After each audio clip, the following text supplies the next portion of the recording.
I was lounging on the couch last Thursday evening, scrolling through my phone like any normal guy, when Elena, my girlfriend of 4 years, dropped a bombshell. I'm heading to Miami for a girls' trip this weekend. You're not coming, she said, eyes glued to her phone, completely unbothered by my presence. I blinked at her. Okay. My voice was flat, but inside, something was twisting. For years together, 2 years living together, and now she just announces a sudden girls' trip, like she's posting a weather update. It's just me, Nina, and Carla, she added, waving her hand dismissively. You'll survive. Her tone was sharp, almost irritated, as if I had some obligation to react dramatically. That was new. Usually we plan vacations together, discuss flights, hotels, everything. But this was different. All right, I said finally. Have fun. She looked up, surprised I didn't push back. Really? You're not going to sulk. I'm not invited. Why would I sulk? Friday morning arrived with chaos disguised as normalcy. Elena packed like she was fleeing a crime scene. 2 massive suitcases, dozens of dresses, heels, more makeup than Sephora's store would stock for a week. I gave her a quick hug goodbye at the airport. Try not to burn the apartment down, she quipped, smirking. Home alone. I ordered Chinese, queued up a few shows, and allowed myself a brief moment of relief. A quiet weekend at home. Finally, that calm didn't last. Saturday morning, at precisely 7:03 a.m., my phone rang. Hi, sweetie, said a familiar, sharp voice. Diane, Elena's mother. What time are you landing? I've got the beach house ready for the couple's weekend. I froze mid-chew. Landing? What couple's weekend? The one Elena told me you two were coming to. I even invited her sister and brother-in-law.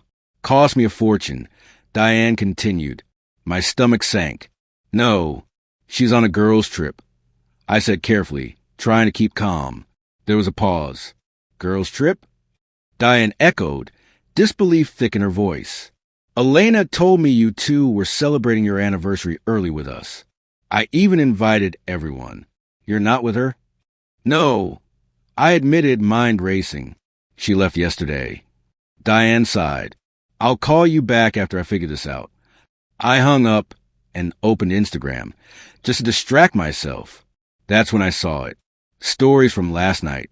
Elena, Nina, Carla, having fun at some club. Everything seemed normal until I noticed the arm around Elena's waist. Diego, her ex from college, the one who moved to Miami last year and had mysteriously reappeared in her life. A slow, sinking realization hit me. I opened her laptop. She'd left it at home and logged in a group chat, Miami girls trip, except it wasn't just girls. Diego and a few other boyfriends tagged along. The girls trip was a lie.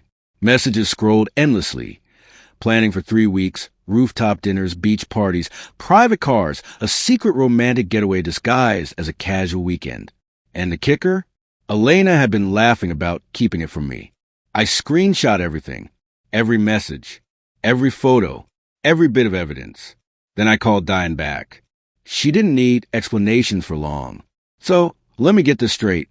Diane said slowly, voice icy. She told me it was a couple's weekend. Told me it was a girls' trip. And she's actually with her ex-boyfriend? Yes, I said. Diane was silent for a moment, then send me the screenshots. I hesitated, then sent them. 5 minutes later, her phone rang again. I'm handling this, Diane said, calm but ferocious. Do nothing. Let Mama work. Meanwhile, Elena didn't contact me once. Radio silence. By Saturday afternoon, the fallout was explosive. Her sister, Mia, called screaming about the screenshots Diane had shared. Diego's girlfriend, oblivious until now, posted her own evidence. The entire social circle was erupting online. And then Elena called me. What did you do? What do you mean? I asked calmly. You went through my messages, turned my mom against me. Actually, I interrupted. I just showed her the truth about your little Miami adventure. Click. She hung up. The social media storm intensified. Screenshots everywhere. Comments brutal. Friends, family, even Diego's current girlfriend were involved. The girl who tried to lie, manipulate, and hide everything now faced the consequences. Diane called me later. Locks changed. Apartment's yours. She played stupid games. She can win stupid prizes.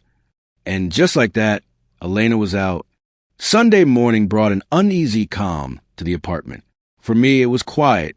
Finally a moment to breathe. But for Elena, the storm was just beginning. Her messages had exploded overnight. Texts, voicemails, frantic Instagram DMs, each a desperate attempt to regain control over a situation she had created herself. By 9 a.m., the first voicemail played. Mike, you can't do this. This is my home, too. Change the locks? Really? I let it play once, then deleted it. There will be no negotiations today. Her parents, Diane and Richard, had stepped in fully. Diane, armed with the screenshots I had sent, was in full enforcer mode. Richard had already canceled Elena's credit cards, cutting off the financial safety net she relied on for her Miami plans. Meanwhile, the Miami fallout spread quickly. The girls' trip group chat had leaked online, showing Elena's lies in black and white. She had orchestrated a secret weekend with her ex while telling everyone it was innocent fun. Mutual friends were shocked. Some expressed anger, others disbelief. Even Jenna and Carla, her supposed partners in crime, distanced themselves, realizing how manipulative Elena had been. Her social media spiraled. Elena posted a long Instagram rant about abusive ex-boyfriends and toxic family, trying to rewrite the narrative, but the evidence was overwhelming. Screenshots, messages, and videos proved her deceit. Diego's current girlfriend joined in, posting receipts that revealed months of secret planning. Elena's carefully curated image crumbled. By mid-afternoon, her parents had taken decisive action. Diane made it clear Elena could not stay in the family home. Her calls, texts, and pleas went unanswered. Friends were unavailable, unwilling, or unwillingly involved. Elena realized quickly that relying on others had limits, especially when trust was broken. Her professional life also began to suffer. Excessive texting, crying, and panicking led to poor performance at work. Colleagues noticed absences and distracted behavior, crying at her desk, scrolling through messages, and scrambling for housing became a new routine. 2 weeks later, I received a final audacious email from Elena, a request for a $5,000 loan to cover a new apartment deposit. Her justification: I was partially responsible for her predicament. I replied with one word: no. Her social and personal life had collapsed. The fallout from Miami destroyed friendships, strained family relationships, and isolated her from almost everyone. The girls' trip that seemed like fun now existed only as a cautionary tale of deception and consequences. Meanwhile, I focused on recovery and rebuilding my life.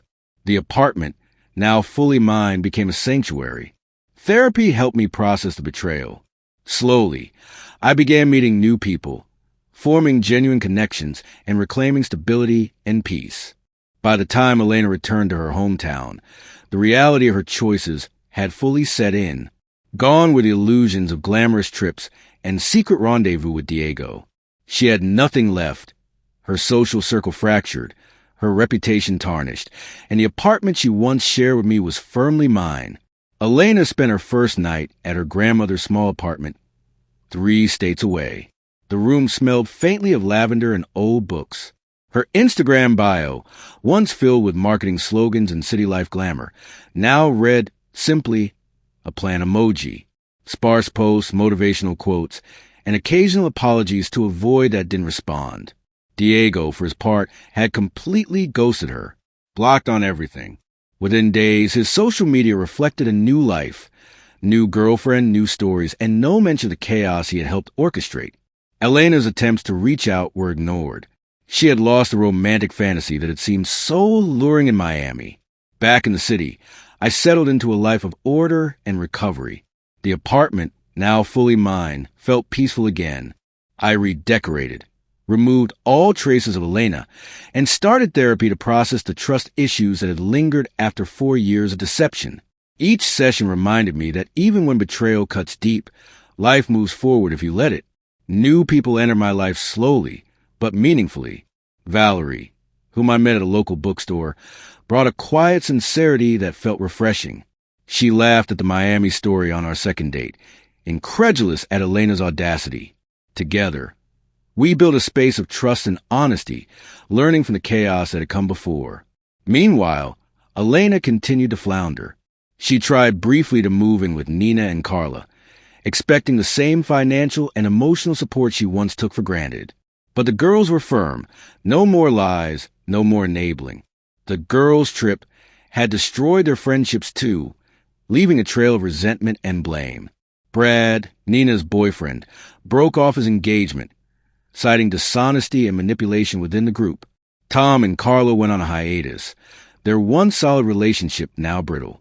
The Miami trip had become a cautionary tale, spreading through social media gossip and mutual friend circles. Elena's carefully constructed image had imploded spectacularly. Diego offered Elena temporary shelter after his own girlfriend threatened to kick him out for his involvement, but that lasted only one night. His roommate demanded they leave, citing chaos and discomfort. Elena realized quickly that rely on others had limits, especially when her actions had already burned bridges. With no family, friends, or romantic partner willing to support her, Elena turned to odd accommodations, week-to-week motels funded by whatever cash she could scrape together. Her work began to suffer. Her marketing firm noticed excessive absences, incomplete projects, and an overall decline in performance. Crying at her desk, frantically scrolling through messages and trying secure housing became a pattern. Productivity and credibility plummeted simultaneously. 2 weeks after the Miami disaster, I received a final audacious attempt from Elena, an email titled Business Proposal. She requested a $5,000 loan for a new apartment, claiming it was only fair since I had been partially responsible for her situation. I replied with one word: no. Her email barrage escalated, begging, threatening to sue, attempting to guilt me. Even her father, Richard, found the messages absurd. The audacity is genetic, he laughed when I shared the thread. Stay strong. You did the right thing. The fallout extended further. Mutual friends, distant acquaintances, and online observers had seen the screenshots, the lies, and the deception. Elena had become a cautionary tale, a symbol of what happens when you lie and manipulate those around you. Her name was whispered with disbelief, amusement, and disapproval. She had burned her bridges so thoroughly, no one wanted to rebuild them. Elena's attempts to reconcile with me were ignored. Her letters, calls, and texts were all met with silence or firm boundaries. She had lost the trust and respect she had taken for granted, and there was no quick fix. Her lessons were harsh but absolute. Deceit leads to isolation, manipulation ends in public humiliation, and actions have consequences you cannot undo. Her social media presence dwindled to nothing. Gone were the glamorous posts, the filtered snapshots, the lies of fun and freedom. Instead, she posted sporadically cryptic motivational quotes and images of plants, symbols of growth, but more accurately, reminders of a life stripped down to bare essentials. By the third week, Elena's family had fully closed ranks against her enabling. Diane refused further assistance, citing repeated dishonesty and attempts to exploit her parents' generosity. Richard had blocked her from family finances entirely. She had to rely on herself, and every choice she made now reflected the reality of her actions. Her professional life, too, suffered irreversibly. Her reputation at work was shaky, and her emotional instability impacted her credibility. Crying in offices, missing deadlines, and showing up late became routine. The glamorous life she had tried to maintain in Miami was replaced with the harshness of survival, accountability, and rebuilding from scratch. Meanwhile, I thrived in the aftermath. My apartment became a sanctuary. I focused on work, personal growth, and forming genuine connections. Therapy helped me process betrayal, and Valerie brought warmth, laughter, and honesty into my world. Life moved forward, not dramatically, not perfectly, but healthily. I learned that sometimes the best response to betrayal isn't revenge. It's building a life where deceit cannot touch you. Occasionally, I received updates through mutual connections. Elena had moved back to her grandmother's home, 3 states away, stripped of independence and influence. Diego had moved on. Nina and Carla had reconciled with their respective partners or moved on. The girls' trip that seemed so trivial now existed only as a cautionary legend, a story shared in whispers, memes, and social media posts. Elena's attempt to contact me continued sporadically. A drunk text here, an email there. Pleas for understanding, apologies, even manipulation disguised as reconciliation. I ignored them all. Her consequences were clear, and my peace had been earned. In the end, life was simple again. The apartment was mine. My circle of trust was rebuilt carefully, and the chaos Elena had created was confined to memory and lessons learned. Sometimes, the best response to betrayal is not confrontation, but steadfastly maintaining your boundaries, letting consequences unfold naturally, and moving forward without the toxicity. Elena had played stupid games, and she had won exactly the prizes she deserved. No more, no less. And with that, our story comes to an end. But the real story begins with your thoughts. What would you do if you were in this situation? Let me know in the comments.